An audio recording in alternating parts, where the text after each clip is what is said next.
The New York Knicks evened up their second-round series with the Miami Heat after a 111-105 victory at Madison Square Garden on Tuesday night. I was in the building last night, and so was New York Post sports reporter Zach Braziller, who joins me to break it all down as the series now shifts to Miami. Zach, are you excited to get in some Miami sunshine on this trip? Absolutely. All the rain we've gotten, let's go. Let's head to the sun for a few days. It's been a really interesting series. Obviously, the Knicks haven't played great. Didn't have Randle game one. Heat didn't have Butler game two. It's really hard to make a lot so far of this series. I think kind of really go either way, and I think we're looking at 6 or 7 games.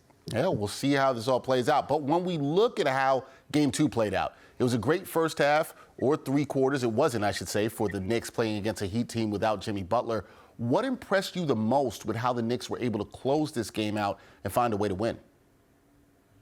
I was really impressed the most by Brunson. You know, he clearly wasn't right in that first half. The right ankle, to me, was obviously bothering him. He didn't have the same lift on the shot, didn't have the same explosion, but the guy found a way. He's just such a mentally tough player. 23 of his 30 in the second half. When the game looked like it would go sideways, he kept on making big shots. Knicks made huge ones in the fourth quarter. His 3 gave them the lead late.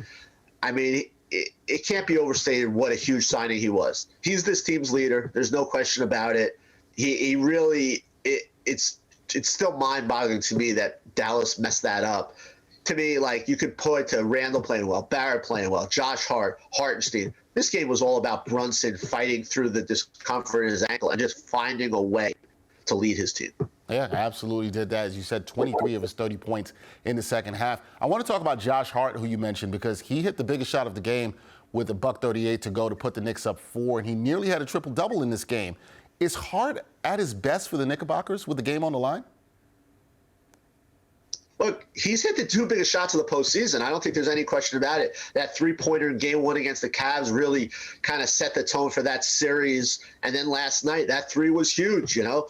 The Knicks lead was down to 1. He hits a 3 to push to 4. Really kind of, to me, like, put the motion in that game. It has been such a great trade bringing him in here. He kind of typifies this team. You know, he's a grinder. He plays both ways. He's a perfect rebounder. He's not afraid of the moment. Really big shots there. I mean, he was so valuable in that fourth quarter. 10 of his 14 in the fourth quarter. Some huge offensive rebounds. I mean, the Knicks aren't at if they don't make that trade for Josh Hart. Yeah, Josh Hart has been tremendous for the Knickerbockers. Got to talk about the Knicks bench here. Only 12 points off the bench for the Knicks in game 2. Are you concerned about the scoring output from the Knicks reserves when you look at the first 2 games of the series? Yeah, look, Emmanuel Quickley's not right. There's no doubt about it. Obi Toppin really struggled yesterday at both ends of the floor. Hartenstein was by far their best reserve. Grimes did play well in that fourth quarter, especially defensively. His offensive confidence isn't there, but he is defending at a high level.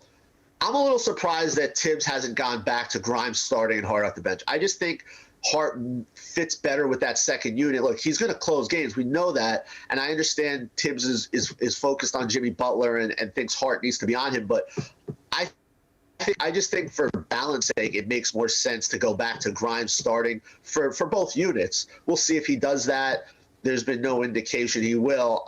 Me personally, I just think it kind of helps their balance better to bring Hart off the bench. All right, we'll see if there are any adjustments in terms of that for Game 3 as the series moves forward. Now, as we said, series shifting to Miami for Game 3. We saw the Knicks make some second-half adjustments against the zone in Game 2. Jimmy Butler could be back for Game 3, Zach. So what does New York need to do in order to take care of business in South Beach and regain home court advantage coming back to New York? The Knicks got to guard the three-point line better. The Heat have really hurt them in both, games 1 and game 2 from 3. Game 2, obviously, they were really looking just to set up the 3. I was surprised the Knicks didn't adjust better to that.